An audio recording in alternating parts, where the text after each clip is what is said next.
Are you an anti-capitalist? If so, I have a challenge for you. Part 1. Name one thing in your home that is not there as a result of capitalism. Part 2. Name one modern, full-time, wage-paying job that you could have today if rich people never existed. I did receive some answers to this. One guy said, "Look at Russia. They still have machinery working from the Soviet era." All such machinery was reliant on machines designed and manufactured by capitalists. Take the larder, for instance. Without the many tens of thousands of capitalists that had designed and manufactured every common component in automobiles, long before the larder came along, the larder could not possibly have been put together. Anyone giving commies the credit for its creation is ignoring all that history. Russian communists began making larders in 1970. They based their car on the Fiat, which was made in Italy. Cars are made all over the world, but looking only at Italy, here is a list of car companies that existed there before 1970.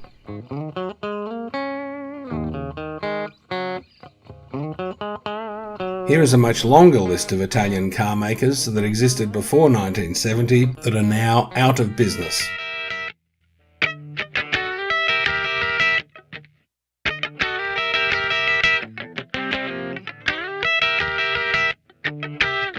Remember, every component of the modern car in 1970 had its own evolutionary family tree.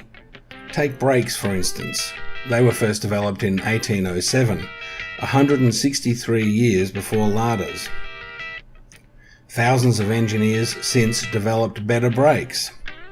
By 1970, the commies had the result of all of this to copy. After copying all that technology and slapping their larder together, a communist comes along and says, "The larder was created by communism without any help from capitalism at all." In trying to answer this challenge, one fellow suggested 3 items: his "I Love Stalin" t-shirt, his fingernail clippings that he tore off with his teeth, and a pile of dust. I showed him the industrial machines needed to make fabric, and other machines that make the fabric into t-shirts, and the machines that printed the t-shirts, as well as others that transported them to the shop he bought the t-shirt in. I pointed out that all these machines were invented, designed, and manufactured by capitalists. Without capitalism, he would be living in a grass hut in the wilderness, and his fingernails would be short from digging in the dirt and hunting with stone tools. His nails would not be long enough to rip off with his teeth. Also, there would be no piles of dust in the grass hut, since there would be too much activity and too much damp in the small area to allow piles of dust to gather.